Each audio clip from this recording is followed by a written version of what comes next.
Galit na binuksan ni Santinong pintuan ng office ng kanyang ina na ikinagulat pa nito. Napahawak na lang si Sonia sa dibdib. Hindi ka ba marunong Kailan niyo ba ako titigilan? Hindi natuloy ni Sonia ang sasabihin niya nang sigawan siya ng kanyang anak. Napalunok si Sonia. Hindi niya akalain na makikita niya kung paano magalit si Santino. Anak! Usal ni Sonia. Huwag niyong gagamiting birong makipagkita sa mga client ng kumpanya. Sinasayang niyo ang oras ko. Kung gusto niyo si Bianca, wala akong problema kung makikipagkaibigan pa rin kayo sa kanya. Just leave my wife alone. Don't you dare to do this again, Mom. Ilang beses ko ba kayong dapat warningan? Sasagarin niyo ba talaga ang pasensya ko? Please, have respect to my wife. She's already pregnant at kapag may nangyari sa kanya at sa baby namin dahil sa inyo, I will never forgive you. Galit na galit niyang saad. She's pregnant? Hindi ba at laro lang naman ang kasal ninyo? Alam kong hindi mo siya mahal. Paano niyo nasabi? Maybe at first we don't love each other. Pero marami nagbago, lalo nang magsama kami sa isang bahay. Hindi kami naglalaro. We're serious to our relationship now. Wag na wag kayong lalapit sa asawa ko. Aniya pa sa kainiwan ng kanyang ina. Biglang binuksan ni Santinong pintuan na ikinagulat pa ng kanyang ama na papasok na sana. Pwede ba, Dad? Huwag niyong hayaan na gamitin ni Mommy ang cellphone niyo para lokohin ako. She used your phone and told me that I need to meet our client.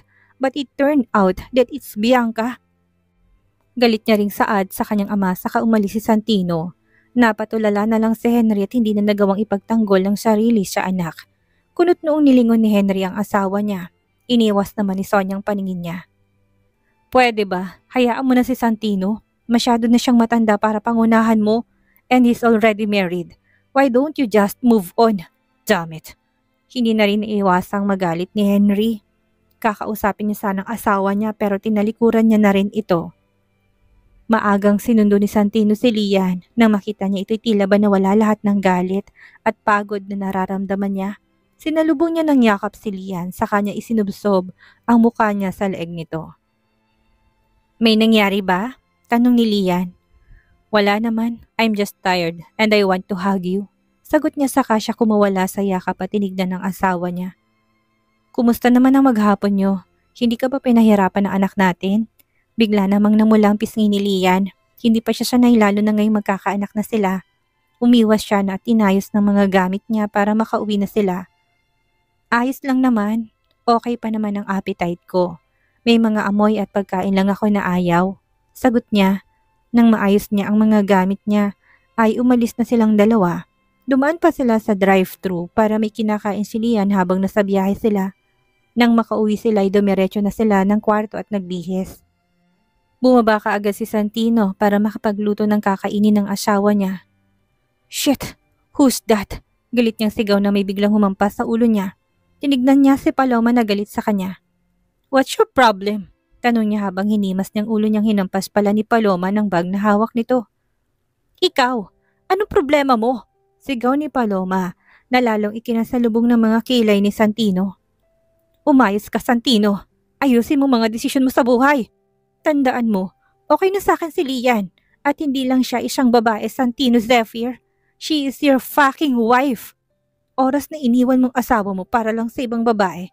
Yung babaeng ipapalit mo sa kanya, I will make her life miserable. Hindi ikaw ang guguluhin ko, kung hindi ang ipapalit mo kay Lian. Walang araw na hindi ko guguluhin ang buhay niya. Tandaan mo yan and mark my words. Ani pa ni Paloma saka tinalikuran ng kapatid niya. Nagtataka lang namang nakatingin sa kanya si Santino. Napataas ang kilay ni Santino nang balikan siya ni Paloma at napadaing na lang siya nang sipain siya nito sa binti. What the heck? Usal ni Santino habang ininda ang sakit ng pagkakasipa sa kanya ng ate niya. Napapailing na lang si Santino. Ano bang pumasok sa isip ng ate niya para sabihin ang mga salitang yon? He will never leave his wife. Pagsapit ng Sabado, sinamahan niya si Lian na magpa-check up. Gusto niya ring makita at marinig ang heartbeat ng unang baby nila. Pagdating nila sa hospital ay nakita niya si Doc Gestoni.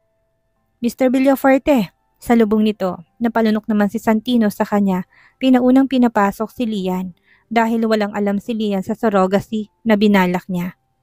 I'm not here about the surrogacy. Motoridad na saad ni Santino. Sumeryoso naman si Doc Destoni. Nagdadalong isip kung sasabihin ba niyang pagkakamaling nagawa ng mga teammate niya. Napabuntong hininga na lang si Doc Destoni sa kanya tipid ng nginitian si Santino. Just call me if you need anything, Mr. Villafuerte. Hindi naman na sumagot si Santino sa kanya, sinundan si Lian sa loob ng OB. Napapakamot na lang sa noo si Doc Destoni.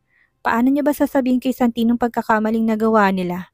Siguradong magagalit sa Santino, lalo na sa ibang babae nila na iturok ang sperm nito. Hinahanap pa rin nilang babae na pagkama nilang surrogate mother. Hindi niya na rin mahanap kung nasaan si Doc Casey, ang babae nag-asikaso sa insemination. Parehong nakangiti si Lian at Santino habang nakatingin sila sa monitor. Nakikita nila ang magalaw na kilos ng baby nila. Do you feel him? Natutuwang tanong ni Santino. Do you want a baby boy? Ani naman ni Lian. Any gender will be fine, sagot niya. Can't you feel him yet? Not yet, masyado pa siyang maliit para maramdaman ko. Natutuwa ring sagot ni Lian. Napapangiti naman sa kanila ang OB nila dahil baka sa mukha nilang dalawa ang excitement at happiness. Well, the baby is perfectly fine. Okay naman ang heartbeat niya at 2 buwan at 1 linggo na siya. So sinabi niya ng doktor sabay na nawalang ngiti sa mukha ng mag-asawa. Hindi makatingin si Santino kay Lian. Alam niyang imposibleng nabuntis niya si Lian sa loob ng 2 buwan, gayong 1 buwan at mahigit pa lang ang nakalipas sila nang may mangyari sa kanila. Are you sure about its age, Doc? Tanong ni Santino. Umaasang sana'y mali lang ang binang ng OB. No, 2 buwan at 1 linggo base sa ultrasound at sa last menstruation ni Miss Villafuerte. Nakangiti pang sagot ng doktor. Tumango na lang si Santino habang si Lian punong-puno ng pagtataka at katanungan sa isip niya. Habang nasa biyahe sila ay tahimik lang si Santino. Alam ni Lian na iniisip nitong tungkol sa pagbubuntis niya at siguradong nagtataka na si Santino kung siya ba ang ama. Hindi rin naman mahanap ni Lian ang sagot sa katanungan nilang dalawa. Paano siya mabubuntis gayong si Santino ang unang lalaking tumikim sa kanya? Nang malaman nila kung ilang buwan na ang baby ni Lian ay tila ba biglang nagbagong lahat. Naging tahimik si Santino. Magkatabi pa rin sila sa isang kama pero tila ba ang layo nila sa isa't isa. Hindi rin alam ni Lian kung saan siya hanap ng sagot sa mga katanungan niya. Paano siya nabuntis bago may nangyari sa kanila ni Santino? Maagang umalis si Santino. Hindi alam ni Lian kung maaga lang bang schedule nito o iniiwasan lang siya. Nagtungo na siya sa kusina para kumain. May mga nakahain na pagkain sa lamesa pero alam niyang hindi yun luto ni Santino. Okay lang ba kayong dalawa? Tanong ni Paloma na papasok pa lang sa kusina. We're fine, sagot ni Lian saka siya tipid ng ngumiti pero hindi niya maloloko si Paloma. No, you're not. Sabi mo sa akin oras na nahuli mo siyang niloloko ka, ako nang bahala sa kanya. Ako ang papatay sa batang yon, seryosong wika ni Paloma. Bahagya lang nang ngumiti si Lian. Masaya siyang siya ang kakampihan ni Paloma kung sakaling ang lokohin siya ni Santino. Hindi na sumagot si Lian. Nagain na siya ng kakainin niya. Saka siya tahimik na kumain. Nakamasid lang naman si Paloma sa kanya. Tell me, ano problema niyo? Is it about woman? Umiling naman si Lian. Punong-puno ang bibig niya at mabagal ang panguya niya. Hindi niya alam kung bakit masyadong mababaw ang luha niya. Gusto nang bumagsak ng mga luha niya pero pinipigilan niya hindi maiyak dahil ayaw niya mag-breakdown sa harap ni Paloma. Lalo na't hindi pa naman sila close na close. You can tell me everything. Don't worry, I will not judge you. Dagdag pa ni Paloma. Nakayuko na si Lian at tahimik lang siya. Nilapitan ni Paloma si Lian at hinaplos ang likod nito. Imbis na kumalma si Lian, lalo lang siyang naiyak. Tahimik siyang umiiyak pero ramdam yun ni Paloma dahil taas baba ng likod ni Lian. Humugot ng malalim na buntong hininga si Lian sa kanya pinunasan ng mga luha niya, saka siya umiling. Hindi siya komportable na sabihin kay Paloma kung ano nangyayari sa kanila ni Santino. Napatango-tango na lang si Paloma. I understand if you don't want to tell me pero nandito lang ako kung kailangan mo nakausap. Tanging-tango lang sinagot ni Lian. Nang matapos kumain si Lian ay umakyat na rin siya ng kwarto niya para makaligo. Naghihintay naman sa kanya sa baba si Paloma. Nang makababa si Lian ay tumayo na rin si Paloma. Ihahatid na kita, ani ni Paloma. Nahiyaman si Lian pero tumango siya dahil wala siya sa sarili niya. Ayaw niya namang may mangyari sa kanya at sa baby niya. Tulalang naglalakad si Lian, pinagbuksan na rin siya ni Paloma ng pintuan. Salamat, may hinang saad ni Lian saka siya sumakay.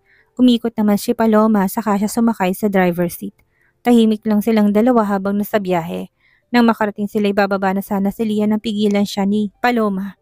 Ako na magbubukas. Saad niya saka siya mabilis na bumaba at pinagbuksan ng pintuan si Lian. Thank you. Ingat ka, ani ni Lian. Call me if you need anything. Tumango na lang si Lian, umalis naman na rin si Paloma, saka siya dumiretso ng kumpanya nila. Seryoso mukha niya. Pinuntahan niya kaagad ang office ni Santino. Nagulat pa si Santino dahil biglang binuksan ni Paloma ang pintuan. Bakas ang inis sa mukha ni Paloma. Dumiretso siya kay Santino at malakas tong sinampal. What the fuck? What is your problem? Sigaw ni Santino. Hindi pa naman nakontento si Paloma sa ginawa niya sa kapatid niya kaya hinampas niya naman ito pero pinigilan na siya ni Santino. Ikaw, anong problema mong gago ka ha? Malakas din sigaw ni Paloma na halos masirang eardrums ni Santino.